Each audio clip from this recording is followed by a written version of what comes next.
வணக்கம். நீங்கள் இணைந்து கொள்வது நியூஸ் போஸ்டின் இரவு 8 மணி பிரதான செய்தியுடன். விரிவான செய்திகளுக்கு செல்லும் முன்னர் முதலில் தலைப்புச் செய்திகள்.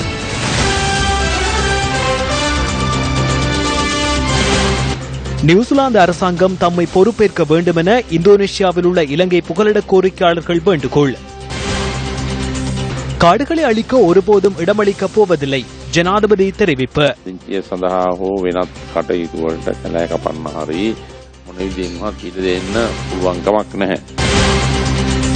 நாட்டில் புதிய அரசியலமைப்பு உருவாக்கப்பட வேண்டும் என தமிழ் தேசிய கூட்டமைப்பு கோரிக்கை.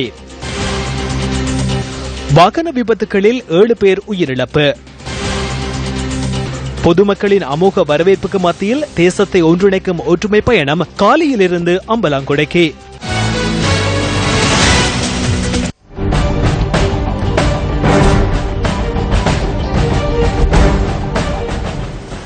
சர்வதேச சுற்றாடல் தின நிகழ்வு ஜனாதிபதி மைத்ரிபால சிறிசேன தலைமையில் கொழும்பு விகாரமகாதேவி பூங்காவில் இன்று நடைபெற்றது. இந்த நிகழ்வு சுற்றாடல் ராஜாங்க அமைச்சின் ஆலோசனைக்கு அமைய சுற்றாடலுக்கான மக்கள் ஒன்றியமும் கொழும்பு மாநகர சபையும் இணைந்து ஏற்பாடு செய்திருந்தன. சுற்றாடல் தினத்தை முன்னிட்டு நடைபெறுகின்ற கண்காட்சியையும் ஜனாதிபதி பார்வையிட்டார்.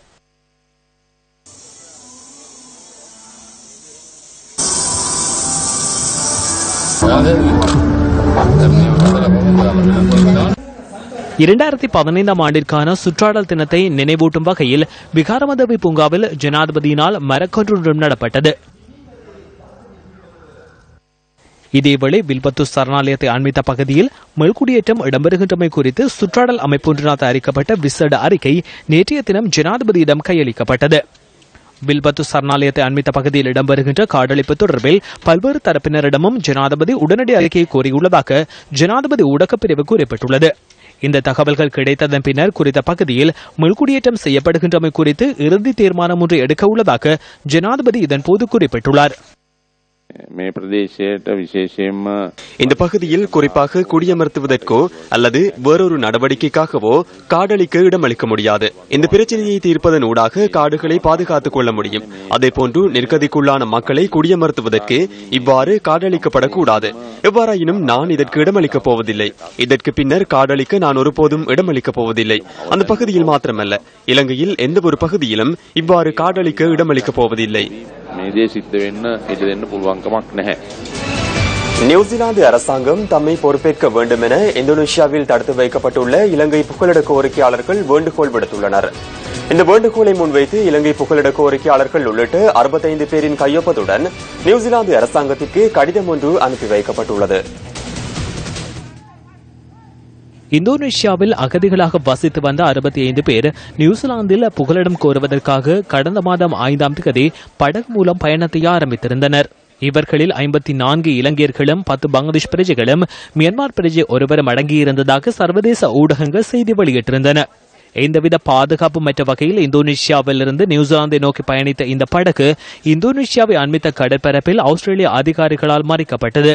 நிற்கதி நிலையில் காணப்பட்ட புகலிட கோரிக்கையாளர்களுக்கான உணவுகள், எரிபொருள் மற்றும் பாதுகாப்பு அங்கிகளை ஆஸ்திரேலியா வழங்கி அவர்களை இந்தோனேஷியாவுக்கு திருப்பி அனுப்பியிருந்தது. எவ்வாறாயினும் இந்த படகு முருகக்கற்பாறையில் மோதி விபத்துக்குள்ளாகியிருந்த நிலையில் அதிலிருந்த புகலிட கோரிக்கையாளர்கள் கடலில் குதித்திருந்தனர். நடுக்கடலில் தத்தளித்துக் கொண்டிருந்த 65 புகலிட கோரிக்கையாளர்களையும் இந்தோனேஷியாவை சேர்ந்த சிலர் காப்பாற்றி அதிகாரிகளிடம் ஒப்படைத்தனர். இவர்கள் தற்போது இந்தோனேஷியாவின் ஹுபாங் என்ற இடத்தில் தடுத்து வைக்கப்பட்டுள்ளதாக சர்வதேச தகவல்கள் தெரிவிக்கின்றன.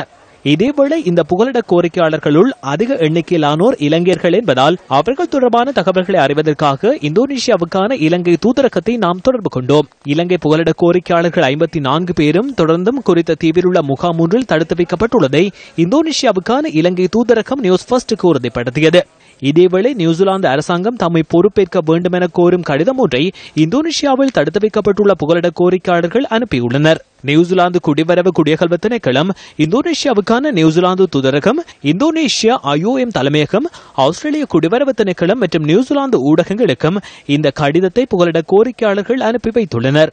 நாங்கள் 65 பேர் இருக்கிறோம். அதுல 54 பேர் இலங்கையாக்கள், 3 சிறுவர்களும் 4 பெண்களும், அதுல ஒரு ஆள் பிரெக்னெண்டா இருக்கிறா. 10 பங்களாதேஷ்காரும் ஒரு மியான்மர்காரரும் இருக்கிறோம். எல்லாரும் சரியான கஷ்டப்பட்ட நிலையெல்லாம் இருக்கிறோம். நாங்கள் இப்ப முகாமுக்கு மாற்றப்பட்டு 32ஆம் தேதி பிடிபட்டு 1ஆம் தேதி தான் இந்த முகாமுக்கு மாற்றப்பட்டனால் எங்களுக்காக இந்த அரேஞ்ச்மெண்ட் செய்யாதபடியா நாங்கள் ஒரு ஹோல்ல தான் இருக்கிறோம்.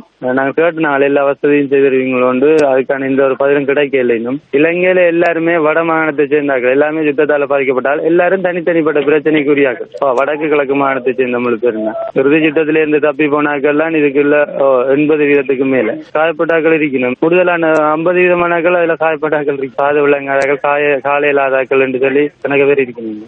அமைதியான வாழ்க்கை ஒன்றுக்கான வேண்டுகோளை முன்வைத்துள்ள தமக்கு சம்பந்தப்பட்ட அரசாங்கங்கள் சாதகமான பதிலை வழங்க வேண்டும் என புகலிட கோரிக்கையாளர்களின் கடிதத்தில் கோரிக்கை முன்வைக்கப்பட்டுள்ளது. இலங்கைக்கு புதிய அரசியலமைப்பு ஒன்று தேவைப்படுவதாக தமிழ் தேசிய கூட்டமைப்பின் பாராளுமன்ற குழு தலைவர் இரா சம்பந்தன் தெரிவித்துள்ளார். திருகோணமலையில் இன்று நடைபெற்ற நிகழ்வு ஒன்றில் கலந்து கொண்டு உரையாற்றும் போது அவர் இதனை குறிப்பிட்டார். அரசியல் தீர்வு சம்பந்தமாக நாங்கள் சில அந்தரங்க பேச்சுவார்த்தைகளை ஆரம்பித்திருக்கின்றோம். புதிய பாராளுமன்றம் உருவாகின பிறகு அரசியல் தீர்வு சம்பந்தமாக தீவிரமான முயற்சி எடுக்கப்பட வேண்டும் என்பது நிலைப்பாடு. ஜனாதிபதி அவர்கள் கூறியிருக்கின்றார், இந்த வருடம் புரட்டாதி மாதம் புதிய பாராளுமன்றம் இயங்க வேண்டும். எங்களுடைய எதிர்பார்ப்பு வார வருடம் ஆனி மாதத்துக்கு முன்பதாக இந்த நாட்டில் ஒரு புதிய அரசியல் சாஸ்திரம் உருவாக்கப்பட்டது. 72லும் 78லும் அரசியல் சாஸ்திரங்கள் உருவாக்கப்பட்டன. 72ஆம் ஆண்டு உருவாக்கப்பட்ட அரசியல் சாஸ்திரம் ஒரு புரட்சிகரமான அரசியல் சாஸ்திரமாக பல்வேறு ஆழமான மாற்றங்களை ஏற்படுத்துகின்ற ஒரு அரசியல் சாஸ்திரமாக அமைந்தது. அதைத் தொடர்ந்து 78ம் அபிதமான அரசியல் சாஸ்திரமாக தான் அமைந்தது. அந்த 2 அரசியல் சாசனங்களும் தோல்வி அடைந்திருக்கின்றன. இந்த நாட்டினுடைய பிரச்சனையை தீர்க்கவில்லை என்பது தற்பொழுது எல்லோராலும் ஏற்றுக்கொள்ளப்பட்ட ஒரு கருத்து. சம்பூர் சென்ற ஆட்சியிலே ராஜபக்ச அந்த மக்களை வெளியேற்றிவிட்டு தன்னுடைய மனைவியினுடைய சொந்தக்காரன் தங்களுக்கு உறுத்து கோருகின்ற அளவுக்கு வர்த்தமானி அறிவித்தல் கெசட் நோட்டிபிகேஷன் வெளியிடப்பட்டது. இன்றைக்கு இன்னும் ஒரு பிஓஐ முதலீட்டு நிறுவனத்திலே பங்காளிகளாக இருப்பவர்கள் இன்னும் ஒரு தடையை போட்டிருக்கு. ஆனால் நிச்சயமாக நாங்கள் வெல்லுவோம். அந்த மக்கள் திரும்ப தங்களுடைய நிலங்களுக்கு போவார்கள். சம்பூர் நிலம் 500 ஏக்கர் நிலம் இந்தியாவினுடைய மின்சார திட்டத்திற்கு கொடுத்துவிட்டு மிகுதியை எங்களுடைய மக்களுக்கு, சொந்தக்கார மக்களுக்கு கொடுக்க வேண்டும் என்றுதான் அந்த ஒப்பந்தமும் தீர்மானமும் குறிப்பிட்டது. ஏன் நாங்கள் அதை ஏற்றுக்கொண்டோம் என்பதற்கு மிக தந்திரோபாயமிக்க ஒரு காரணம் இருக்கிறது. ஒன்றில் அந்த நிலத்தை தொழில்துறை என்ற பெயரிலே கொடுப்பார்கள், அதான் நடைபெற்றது. அல்லது சீனாவிடம் கொடுப்பார்கள், அது ராஜதந்திர ரீதியாக, போர்த்தந்திர ரீதியாக அது எங்களுக்கு மிகுந்த ஆபத்தை தேடித்தரும் என்ற காரணத்தினால் நாங்கள் அந்த 500 ஏக்கரையாவது நாங்கள் விட்டுக் கொடுக்க வேண்டிய நிலைமை அல்லது சம்மதம் கொடுக்க வேண்டிய நிலைமை ஒரு யுத்த தந்திரோபாயத்தின் அடித்தளத்தில் சீனாவின் கைக்குள் போக வேண்டுமா அல்லது சிங்கள ராணுவத்தினுடைய கையிலே அது இருக்க வேண்டுமா என்பதுதான் அங்கே முக்கியமாக இருந்த பல சர்வதேச நாடுகளுடைய தலையீட்டுக்குரிய இடமாக திருகோணமலை மாற்றப்படுகின்ற அபாயத்திலிருந்து முன்பும் அப்படித்தான் எண்ணெய் தாங்கிகள் விடயத்திலும் நடைபெற்றது. நாட்டின் சில பகுதிகளில் இன்றும் நேற்றும் இடம்பெற்ற வாகன விபத்துகளில் 7 பேர் உயிரிழந்துள்ளனர். இரத்தினபுரி கொழும்பு பிரதான வீதியின் எஹலியகுட பகுதியில் இன்று காலை இடம்பெற்ற விபத்தில் 4 உயிரிழந்தனர். இரத்தினபுரியிலிருந்து அவிசாவளை நோக்கி பயணித்த முச்சக்கர வண்டி ஒன்றே இவ்வாறு விபத்துக்குள்ளாகியுள்ளது. வேகத்தை கட்டுப்படுத்த முடியாத முச்சக்கர வண்டி மோட்டார் சைக்கிள் ஒன்றுடன் மோதி பின்னர் மறுபக்கமாக வந்த பஸ்ஸுடன் மோதியுள்ளது. முச்சக்கர வண்டியில் பயணித்த 4 பேரில் 3 சம்பவ இடத்திலேயே உயிரிழந்ததாக போலீசார் தெரிவித்தனர். காயமடைந்த நபர் அவிசாவளை வைத்தியசாலையில் அனுமதிக்கப்பட்டதன் பின்னர் உயிரிழந்துள்ளார். இத்தமல்குட பிரதேசத்தை சேர்ந்த 16 வயது, 29 வயது மற்றும் 18 வயதான 4 இந்த விபத்தில் உயிரிழந்துள்ளனர். இந்த விபத்து தொடர்பில் மோட்டார் சைக்கிள் சாரதி மற்றும் பஸ்ஸின் சாரதி ஆகியோர் கைது செய்யப்பட்டுள்ளதாக போலீசார் கூறினர். ஜாயல துடல்ல பிரதேசத்தில் நேற்று மாலை ஒரே திசையில் பயணித்த வேன் ஒன்றும் முச்சக்கர வண்டி ஒன்றும் மோதியுள்ளது. அதன் பின்னர் மற்றொரு முச்சக்கர வண்டியுடன் மோதி பின்னர் மதிலொன்றுடன் மோதியதில் 2 உயிரிழந்தனர். இந்த விபத்தில் முதலில் மோதிய முச்சக்கர வண்டியின் சாரதி மற்றும் அதில் பயணித்த பெண்ணும் உயிரிழந்ததாக போலீசார் கூறினர். முச்சக்கர வண்டியில் பயணித்த சிறு பிள்ளை ஒன்றும் காயமடைந்துள்ளது. வேனின் சாரதி கைது செய்யப்பட்டுள்ளதாக போலீசார் குறிப்பிட்டனர். கதிர்காமத்திலிருந்து நீர்கொழும்பு நோக்கி பயணித்த பயணிகள் பஸ் ஒன்று நேற்று மாலை கட்டுநாயக்க குரண பிரதேசத்தில் பஸ் தரிப்பிடத்தில் இருந்த இளைஞர் ஒருவரை மோதியுள்ளது. குறித்த இளைஞர் சம்பவ இடத்திலேயே உயிரிழந்ததுடன் மற்றொரு பெண் காயமடைந்துள்ளார். மிலுவாங்குடியைச் சேர்ந்த 22 வயதான இளைஞர் ஒருவரே சம்பவத்தில் உயிரிழந்துள்ளார்.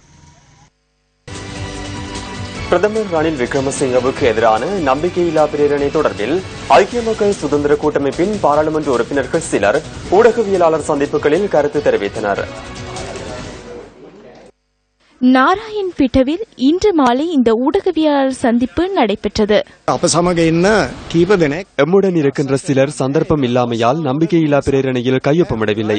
அவர்கள் கையொப்பமிடுவார்கள், அது நிறைவேற்றப்படும். அதன் பின்னர் அரசியல் யாப்பின் பிரகாரம் அமைச்சரவை கலைந்துவிடும், பாராளுமன்றம் கலையாது. அதன் பின்னர் சில பொறுப்புகள் ஜனாதிபதியிடம் செல்கின்றன. அதாவது பாராளுமன்றத்தில் பெரும்பான்மை ஆதரவை பெறுகின்ற ஒருவர் பிரதமராக நியமிக்கப்பட வேண்டும். பிரதமருக்கு எதிரான நம்பிக்கையில்லா பிரேரணையில் 112 பாராளுமன்ற உறுப்பினர்கள் கையொப்பமிட்ட முதல் சந்தர்ப்பம் இதுவென கருதுகின்றேன். இதனை சமர்ப்பித்த பின்னர் பிரதமராக இருப்பதற்கு ரணில் விக்ரமசிங்கவுக்கு எந்தவித உரிமையும் இல்லை.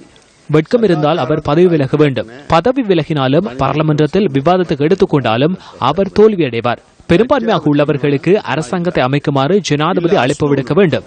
அதற்கு யாரும் எதிர்ப்பு தெரிவிப்பதில்லை. பிரதமருக்கு எதிராக நேற்று சமர்ப்பிக்கப்பட்ட நம்பிக்கையில்லா பிரேரணை மற்றும் எதிர்வரும் தேர்தல் தொடர்பான கருத்துக்கள் தற்போது சூடுபிடித்துள்ளன. அவ்வாறு தெரிவிக்கப்பட்ட சில கருத்துக்கள் அடுத்து. அன்றிருந்த 3/2 பெரும்பான்மை அரசாங்கத்தினால் செயற்பட முடியாமல் போனது. நாம் எவ்வாறு செய்தோம் என தற்போது அவர்கள் கேள்வி எழுப்புகின்றனர். பிரதமர் ரணில் விக்ரமசிங்கவிற்கு எதிரான நம்பிக்கையில்லா பிரேரணையில் 114 பேரின் பெயர்கள் காணப்படுவதாக தெரிவிக்கின்றனர். ஆனால் எமக்கு கிடைத்த தகவலின் பிரகாரம் பாராளுமன்ற உறுப்பினர்கள் 15 பேர் அதில் கையொப்பமிடவில்லை என கூறுகின்றனர். போலியாக கையொப்பமிட்டு உலகிற்கு காண்பிக்க முயற்சிக்கின்றனர். ஆகவே நம்பிக்கையில்லா பிரேரணையை கொண்டு வருமாறு சவால் விடுக்கின்றோம். எதிர்வரும் தேர்தலை இலக்கு வைத்து பட்டதாரிகளுக்கான சூழ்ச்சி வேலையொன்றை முன்னெடுக்க தயாராகியுள்ளனர். 2011ஆம் ஆண்டு பட்டதாரிகள் சிலருக்கு நியமனம் வழங்கி இன்னும் சிலருக்கு வழங்கப்படவில்லை. இவர்களை 2012, 2013, 2014ஆம் ஆண்டுகளின் பட்டதாரிகளுக்கு தலா 2500 ரூபாய் வீதம் வழங்கி தோல்வியடைந்த அரசாங்கத்தின் அமைச்சர்கள் அரசியல் நடவடிக்கைகளுக்கு பயன்படுத்த முயற்சிக்கின்றனர். இந்த நாட்டின் பட்டதாரிகளுக்கு அபாய எச்சரிக்கை ஒன்றை விடுக்கின்றேன். உங்கள் மதிப்பை 2500 ரூபாய்க்கு குறைத்துக் கொள்ள வேண்டாம். தற்போதைய பாராளுமன்றத்தின் காலம் நிறைவடைந்துள்ளது. பிரேரணை ஒன்றை நிறைவேற்றிக் கொள்ள முடியவில்லை. 19வது அரசியலமைப்பு திருத்தத்தின் ஊடாக அரசியலமைப்பு சபையை ஸ்தாபிக்க முடியவில்லை. ஆகவே இந்த பாராளுமன்றத்தின் பலன் என்ன? 20வது அரசியலமைப்பு திருத்தத்தை கொண்டுவர முடிந்தால் அது சிறந்ததாகவே நான் கருதுகின்றேன். ஏனெனில் இந்த தேர்தல் முறைமையில் மாற்றம் ஏற்பட வேண்டும். அடுத்த வாரத்தில் 20வது திருத்தத்தை கொண்டுவர முடிந்தால் கொண்டு வருவோம். அவ்வாறு முடியாமல் போனால் இந்த பாராளுமன்றத்தை கலைத்துவிட்டு புதிய பாராளுமன்றத்தில் கொண்டு வருவோம். நல்லிணக்கத்தின் செய்தியுடன் வடக்கில் பயணத்தை ஆரம்பித்த தேசத்தை ஒன்றிணைக்கும் ஒற்றுமை பயணத்தின் வாகன தொடரணி இன்று அம்பலாங்குடையை அண்மித்தது. பொதுமக்களின் வாழ்த்துக்களுக்கு மத்தியில் காலையிலிருந்து வாகன தொடரணி பயணத்தை ஆரம்பித்தது. வடக்கையும் தெற்கையும் இணைத்து நல்லிணக்க செய்தியுடன் செல்லும் ஒற்றுமை பயணத்தின் 30வது நாளான இன்று காலை சமநல மைதானத்திற்கு அருகில் இருந்து பயணத்தை ஆரம்பித்தது. இந்த நிகழ்வில் வரையறுக்கப்பட்ட கேபிட்டல் மகாராஜா நிறுவனத்தின் குழும பணிப்பாளர்களான சாந்திம ரோட்ரிகோ உள்ளிட்ட அதிகாரிகள் கலந்து கொண்டனர். தேசிய இளைஞர் சேவைகள் மன்றத்தின் அதிகாரிகள் மற்றும் கொழும்பு துறைமுக நகர திட்ட அதிகாரிகளும் இந்த ஆரம்ப நிகழ்வில் கலந்து கொண்டிருந்தனர். பல்லாயிரக்கணக்கான மக்கள் இன மத கட்சி பேதங்களை மறந்து ஒற்றுமை பயணத்தில் இணைந்து கொண்டுள்ளமை ஏற்று மகிழ்ச்சி அடைகின்றோம். இதனூடாக இனங்களுக்கு இடையில் நம்பிக்கை மற்றும் நட்புறவை ஏற்படுத்த முடியும். සහ විශ්වාසය ගොඩනගන්න.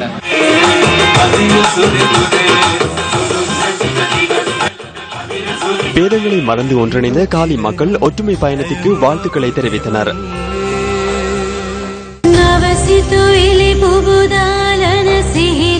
காலி நகரின் பெயரும் ஒற்றுமை பயணத்தின் வாகன தொடரணியில் இவ்வாறு பதிக்கப்பட்டது.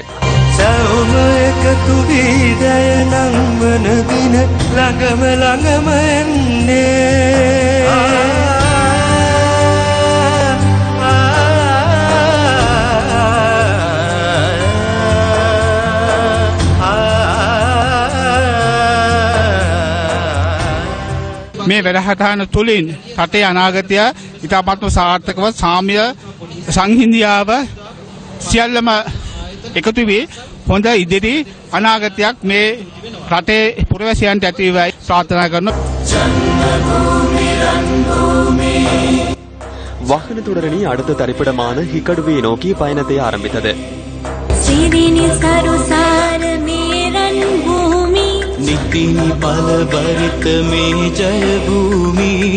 சுற்றுலா பயணிகளின் தளமான ஹிக்கடுவையில் ஒற்றுமை பயணத்திற்கு இவ்வாறு வரவேற்பு அளிக்கப்பட்டது.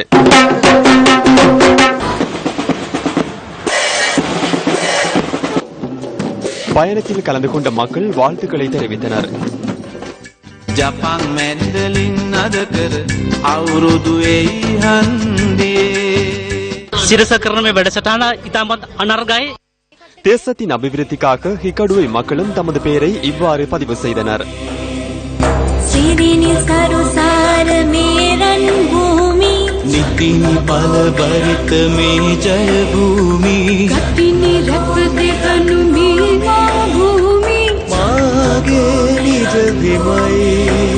මේ වැඩසටහන කාලෝචිත වැඩසටහනක් වශයෙන් මම අගය කරනවා. இன்றைய நாளில் இறுதி திரைப்படமான அம்பலாங்குடையை நோக்கி ஒற்றுமை பயணத்தின் வாகன தொடரணி பயணத்தை ஆரம்பித்தது.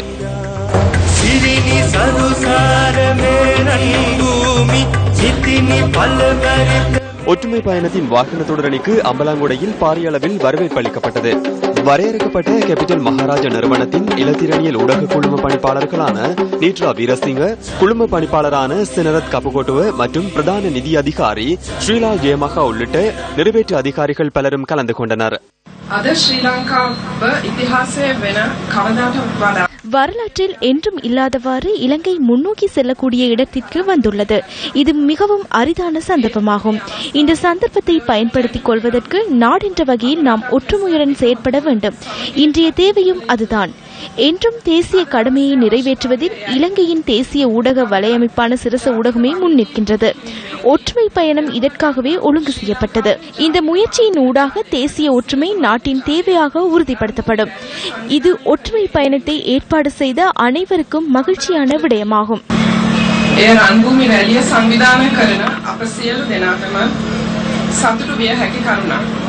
ஒவ்வொருவருக்கும் இடையில் காணப்படுகின்ற அவநம்பிக்கையை புறம் தள்ளி நாடென்ற வகையில் செயற்படுவதன் தேவையை காட்டியமைக்காக MTV MBC நிறுவனத்திற்கும் தேசிய இளைஞர் சேவை மன்றத்திற்கும் அதிபர் என்ற வகையில் எனது கௌரவத்தை தெரிவிக்கின்றேன். தேசிய ஒற்றுமைக்காக அம்பலாங்குடை மக்கள் இதயபூர்வமான வாழ்த்துக்களை தெரிவித்தனர். அம்பலாங்குடை மக்களும் தமது பெயரை இவ்வாறு வாகன தொடரணியில் பதிவு செய்தனர்.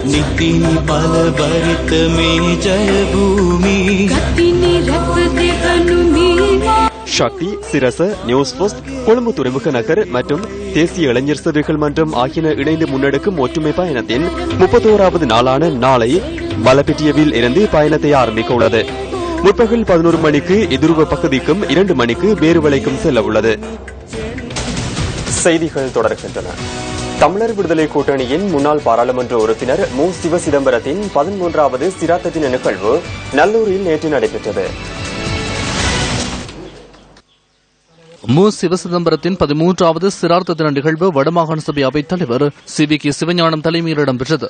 இலங்கை தமிழரசுக் கட்சியின் தலைவர் மாவை சேனாதிராஜா விளக்கேற்றி சிரார்த்த தின நிகழ்வை ஆரம்பித்து வைத்தார். அதனைத் தொடர்ந்து மு. சிவசிதம்பரத்தின் உருவப்படத்திற்கு மலர் மாலை அணிவிக்கப்பட்டதோடு ஈகை சுடரேற்றி அஞ்சலி செலுத்தப்பட்டது. இந்த நிகழ்வில் தமிழ் தேசிய கூட்டமைப்பை பிரதிநிதித்துவப்படுத்தி பலர் கலந்து கொண்டிருந்தமை குறிப்பிடத்தக்கது. பெருந்தோட்ட பகுதி பாடசாலைகளுக்கான ஆசிரியர் உதவியாளர்களுக்கு நியமன கடிதங்களை வழங்கும் நிகழ்வு பதனை ஸ்ரீபாத தேசிய கல்வியற் கல்லூரியில் இன்று நடைபெற்றது. மத்திய மாகாணத்தில் உள்ள பெருந்தோட்ட பகுதியைச் சேர்ந்த 619 பேருக்கு ஆசிரியர் உதவியாளர் நியமனங்களை வழங்குவதற்காக இந்த நிகழ்வு ஏற்பாடு செய்யப்பட்டிருந்தது.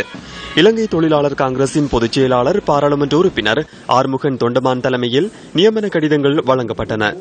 இலங்கை தொழிலாளர் காங்கிரசின் தலைவர் பாராளுமன்ற உறுப்பினர் முத்து சிவலிங்கம் உள்ளிட்ட கட்சியின் முக்கியஸ்தர்கள் பலரும் இதில் கலந்து கொண்டிருந்தனர்.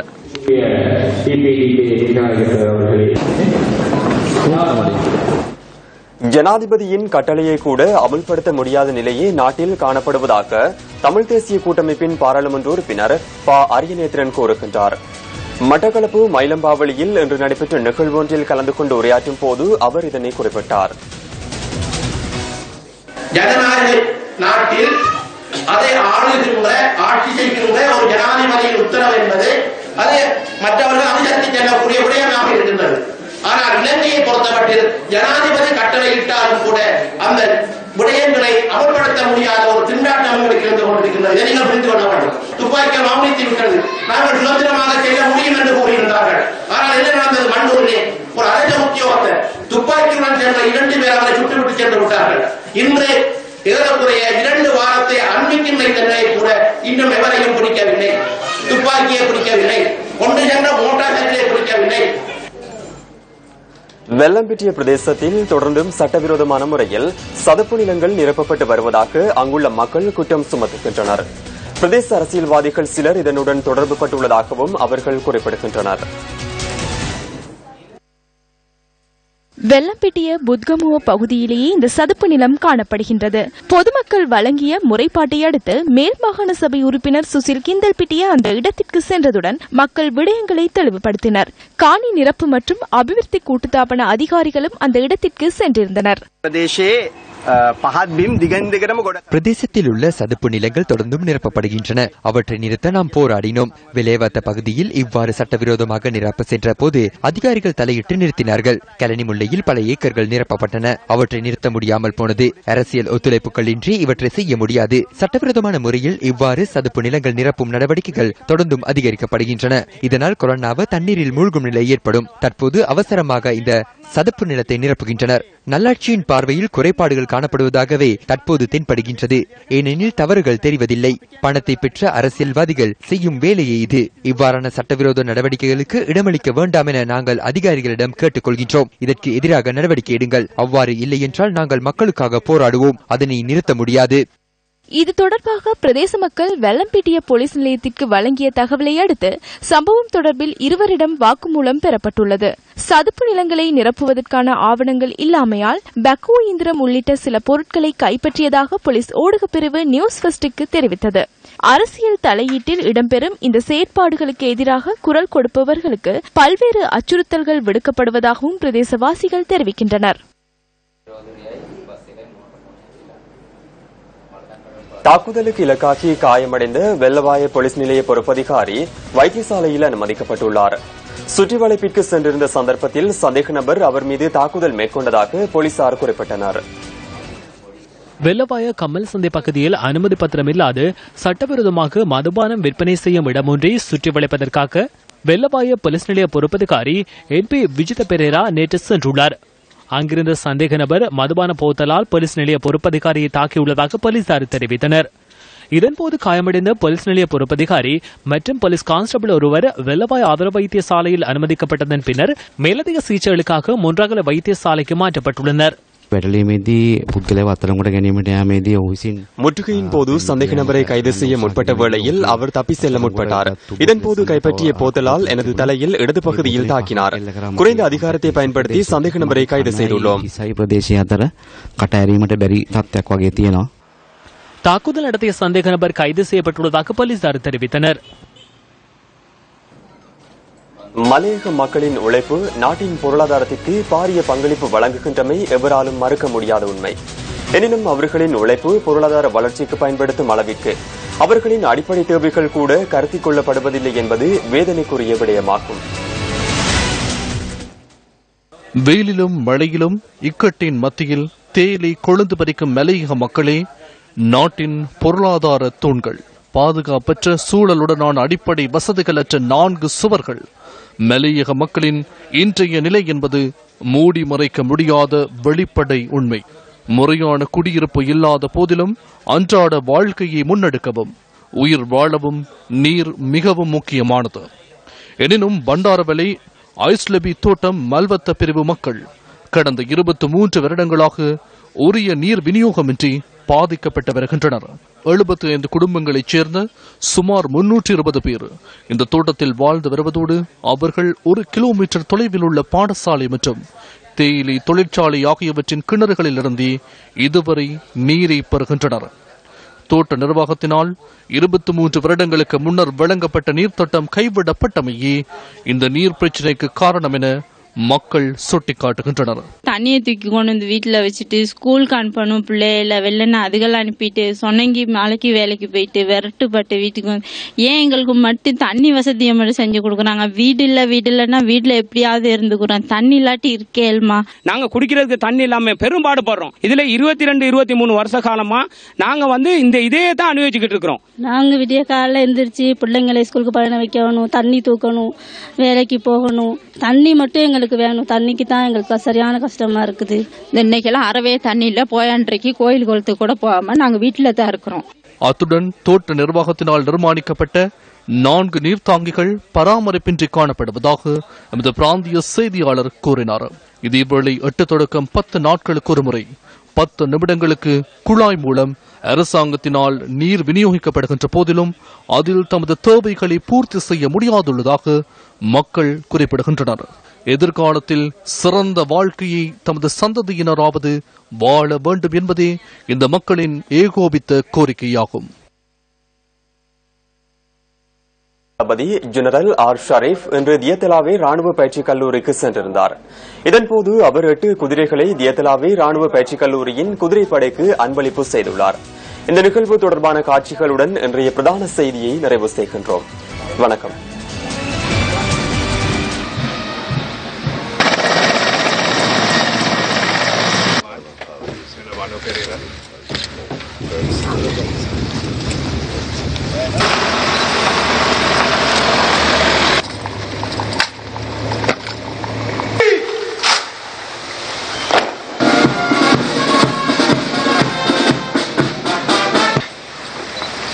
They are to be used for future.